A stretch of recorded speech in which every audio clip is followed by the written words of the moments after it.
Anything I learn, I want to teach. The really overarching goal of all of this is to develop a group of people who glorify God and who make an impact in their generation.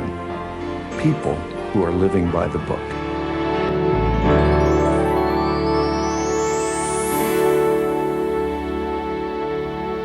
The first step in Bible study is observation. That's where we ask and answer the question, what do I see? When the psalmist prayed, "Open thou mine eyes, that I might behold wondrous things out of thy law," he was praying for the powers of observation. He was asking the Spirit of God to tear the bandages from his eyes so that he might see with sight and insight to the truth which God had revealed. Why is she a better Bible student than you? They can see more. It's all there. The only difference between any two human beings is that which they can see in a cubic foot of space. Have you ever gone to a Bible study, perhaps listened to a tape or heard a message in a local church, particularly on a passage that you have read and studied, maybe even taught, and said, are we studying the same passage? And you were forced to ask, why can they see more than I do? Why have they gotten so much more out of that passage? I've got an exercise to test your powers of observation. There are 13 objects on that table, and I'm going to give you 30 seconds to see how many of them you can identify. Don't write anything down now. Just look. You ready?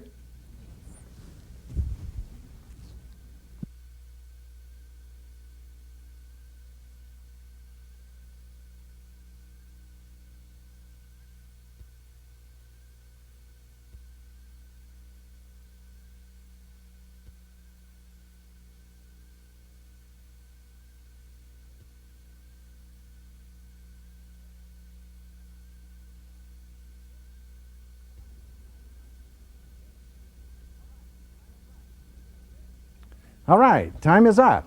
That's it. Now, see how many you can write down.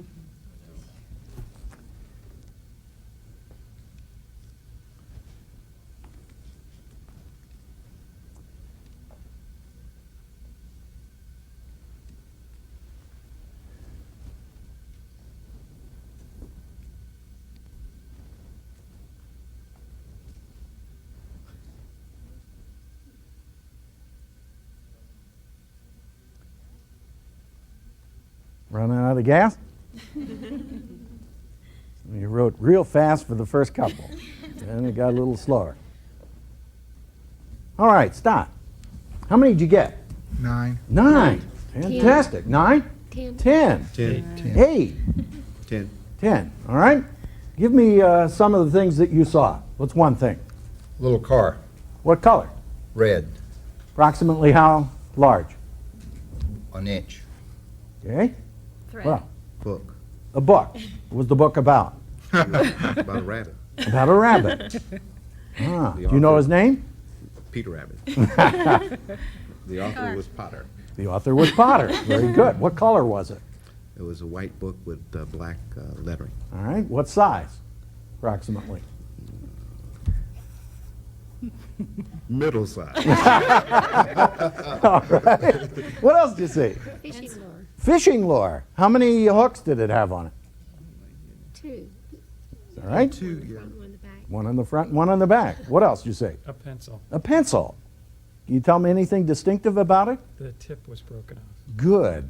Did the rest of you Yes. notice that it was Yes. broken off? Not from my angle. Yeah. See, the moment you begin to look, and the interesting thing is that none of you mentioned the glasses. Some of you see that? I have it listed. Glasses. Forgot that. Any of you get the Wrench. wrench? Yes. Good. I got Good. it, but I call it a How about the slide rule? Yes, I got that. See, this is a good illustration because any of you say spoon? Yeah. What kind of spoon? I just said a spoon. I just said spoon. Iced tea You just said spoon. It's an iced teaspoon. Could have been a teaspoon or a tablespoon. See, one of the things that you want to do is to make sure that when you observe, like that there is a penknife on there, that you got 2 blades that are open, approximately in this position, something about the color and the constitution of it.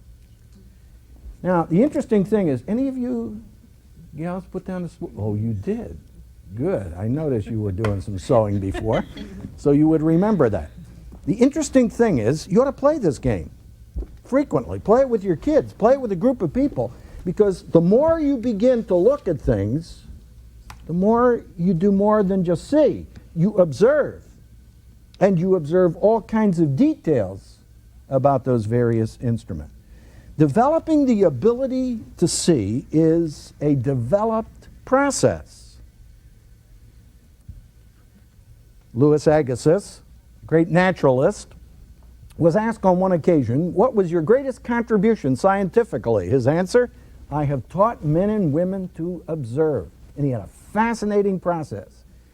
He would take just a plate, tray, and he would put on it a malodorous fish, stick it beneath the nose of a freshman and say, observe, and write down everything you put down. Of course, the kid goes at it enthusiastically, puts 20, 30. By now, the professor has disappeared, doesn't come back till the next day. He says, how are you doing? Oh, I saw 37 things in there. Wonderful, he would say. Continued to observe. I thought, man, I've seen everything there is to see on that fish. But since the professor sent him, he'd go back and he'd try some more.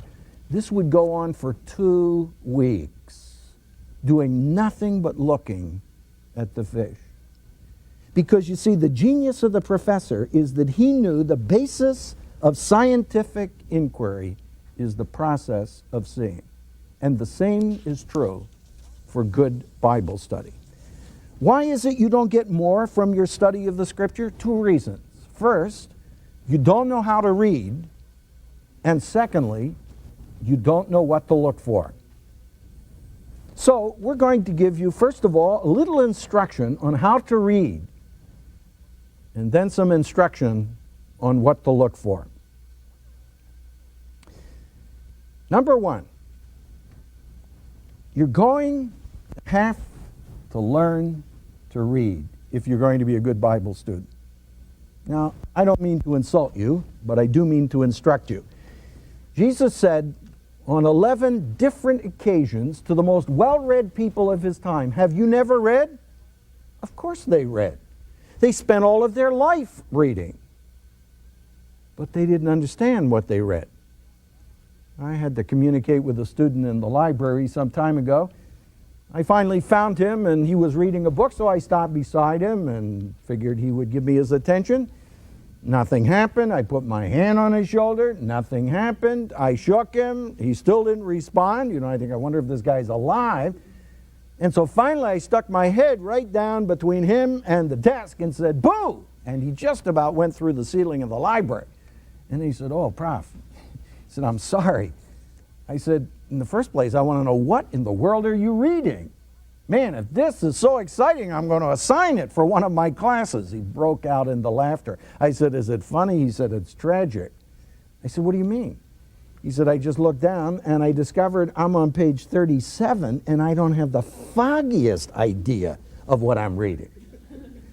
You see, essentially, if you don't know what you read, I've got news for you. You haven't read. Many people come out of a Bible study time or a devotional time in the morning, and if their life depended on it, they couldn't tell you what they read.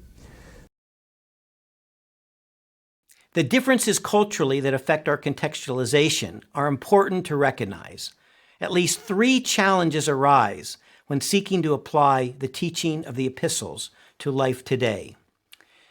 These challenges are the problem of extended application, the problem of particulars that are not comparable, and the problem of cultural relativity. The first is the problem of extended application.